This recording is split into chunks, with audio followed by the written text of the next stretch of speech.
Hi, welcome. My name is Laurie Groh, and I'm co-owner at Shoreside Therapies. Today we have Stacy Glassnap Hi. with us. So today we're going to talk a little bit with Stacy about what she does as far as therapy. So I want to hear a little bit about you, Stacy. And first up, I want to ask, who do you see? What do you specialize in? What types of issues do you tend to see as a therapist? Yeah. So I've been a therapist for quite a while, almost 18 years now. And I've really seen the whole gamut. I really enjoy working with a few particular areas. I enjoy seeing kids that have experienced some sort of trauma, and I enjoy helping them and their families work through that. I also really like that transitional age, teenagers through college age, that transition period where they're trying to figure out who they are, who they want to be, while also navigating all of the other stuff, self-esteem, the self-awareness, who am I, who do I want to be, possibly other things, depression, anxiety, whatever else is thrown at them. So I really enjoy helping navigate that stuff. The third area, I guess, would be I really enjoy helping women, particularly moms, kind of that whole gamut of moms. But, motherhood can bring a lot of different stressors, right? Right, right. So just typical motherhood. So with the motherhood, right? I know for myself, right? There's a lot of different stressors. There's a lot of balancing, a lot of different things coming at you. And so working with moms, I'm guessing that there's a lot of work in figuring out for them self-care aspect, but also what they want to use their time for. I would imagine that that comes up. And then how to say no. I Yeah. think figuring out your new role, your new boundaries, your new Mm-hmm. life as you have this whole new person in your Right. mix Right. can really be a challenge. And so I really enjoy helping moms figure that out and whatever that new life looks like for them. And it can become overwhelming, can become a Mm-hmm. stressor.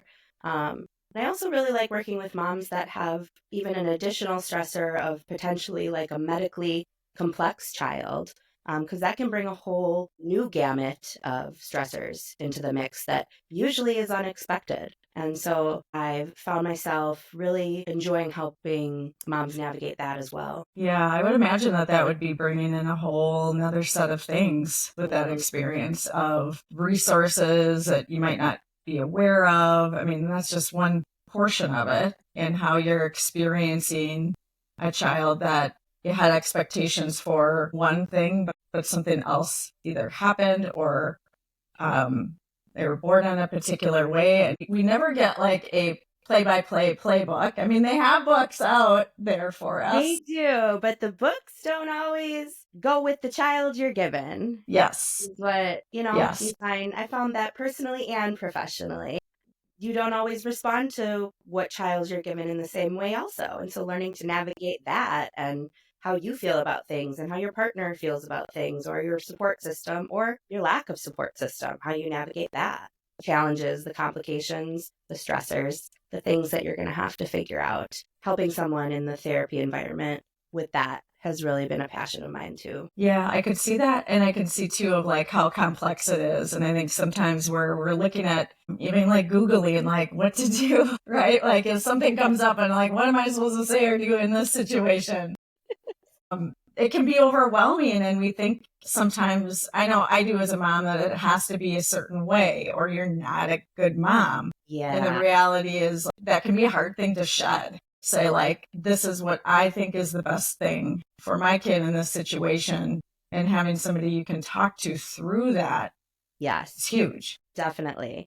Yeah, I think, Google sometimes can be a great resource, but they don't necessarily validate your feelings, right? Right, So right. that could be a great aspect of coming to therapy, having a safe person to say, yeah, you know what? Maybe you are Right. doing the right thing. Maybe that is a good choice. Or, having that support Yeah. system that Google can't necessarily provide. Right, right. The context, right, Yeah. of why this might not work or why this doesn't work or why this could work. There's not going to be that complex knowledge Right. yet. Who Right. knows? Who Who knows? knows? What can they expect when they come in for their first session? I do my best to meet my clients where they're at. When you come in, I do an assessment of sorts, right? I want to gather information about you, figure out why are you here? What are you looking for from therapy? How can I help create the best, safest space for you to work towards the goals that you have, whatever those goals are? I really pride myself on creating a good relationship with my clients. I think that relationship and safety in therapy is really important. And I have found that my clients over and over again have said that they really value that in coming to see me, that they always feel really comfortable and really safe, and that has really guided us into having a really good therapeutic environment. And so I always start there. How can I help you have the best experience that we can have? And I also always ask my clients, like, have you been in therapy before? And if so, what did you like about that experience and what didn't you like about that experience? So that I can try to help make it the best experience that you're looking for. Because sometimes you have maybe been in therapy and didn't have a great experience, and I want to know why that is so that I can maybe try to avoid the pitfalls that you experienced previously. Right. And it makes that therapy relationship relational, right? A more direct or indirect type of therapist, but ultimately when somebody comes in and they say, okay, this was an experience I didn't quite like, or this didn't work well with me, you can take that in and adjust, and that part is extremely powerful for that experience. There's somebody in real time right here and right now, listening to what I need and what I don't want, which adds into that feeling of comfort and safety. And you have this lightheartedness, and we laugh a lot together. And I feel like somebody coming in would experience that as well, this lightness in the room with you. That's true. I do try to bring that lightness and humor if it's appropriate, obviously. I think that is a characteristic I do try to bring into my daily life and into my therapy. What could a parent expect those sessions to look like? I know those are all different. Could you share a little bit about what that would look like? Sure. Yeah. I come from a background of doing a lot of family systems work, which really just means that I see the value in including the family in the work when it's appropriate.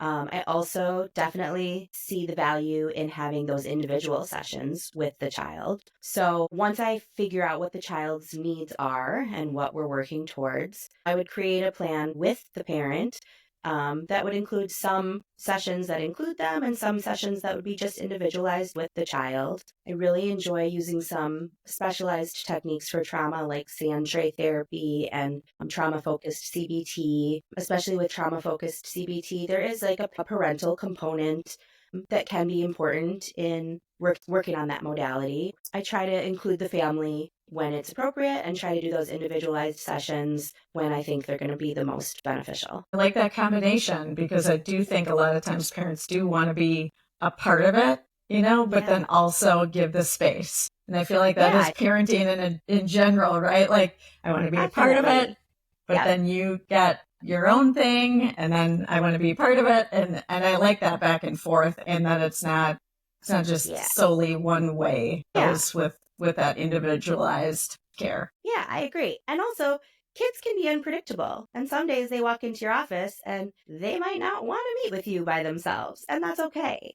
Like I said, we meet them where they're at, right? And so if they're really wanting their parent to be a part of that session, we adjust that day and we say, okay, even if that wasn't our plan, we figure it out and we try to do the best for that child in that moment. So Stacy, can you let everybody know how to get a hold of you and where to find you? Yeah.